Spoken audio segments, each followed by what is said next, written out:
बिस्मिल्लाहिर्रहमानिर्रहीम। शुरू अल्लाह के नाम से जो बड़ा मेहरबान और नहायत रहम करने वाला है। अस्सलामु अलैकुम प्यारे बच्चों, कैसे हैं आप सब। उम्मीद करती हूँ कि अल्लाह ताला के फजलो करम से आप सब लोग बखैरियत होंगे। अल्लाह ताला आप सबका हामी और नासिर हो। प्यारे बच्चों, आज हम करेंगे उर्दू का काम, हरूफ की मुख्तलिफ छोटी अशकाल।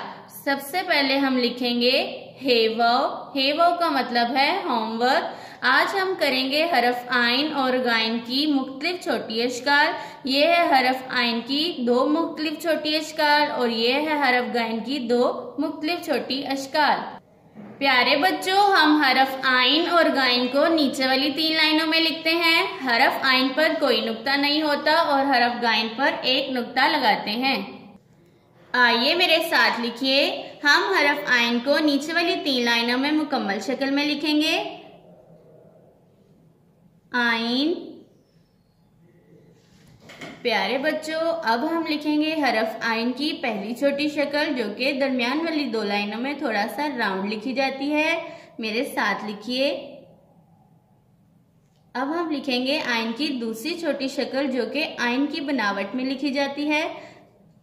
लिखते वक्त आपकी पेंसिल का लेड शार्प होना चाहिए। फिर से लिखते हैं हरफ आइन नीचे वाली 3 लाइनों में मुकम्मल शक्ल में।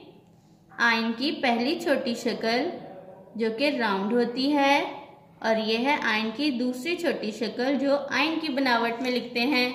अब हम लिखेंगे हरफ गाइन मुकम्मल शक्ल में।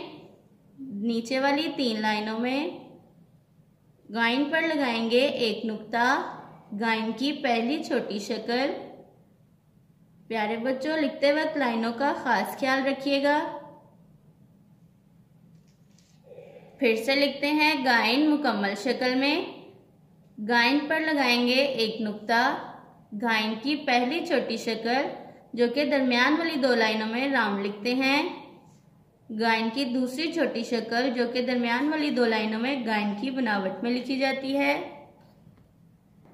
प्यारे बच्चों, आइन और गाइन की दोनों छोटी अशकाल एक दूसरे से मुख्तलिफ हैं, लेकिन आइन और गाइन की पहली छोटी शक्ल लिखने में एक जैसी हैं, दूसरी छोटी अशकाल एक जैसी हैं। ये थी हरफ आइन और गाइन की मुख्तलिफ छोटी अशकाल। आप भी अपना आज का काम उर्दू की नोटबुक्स पर करिए। अल्लाह हाफ़िज़।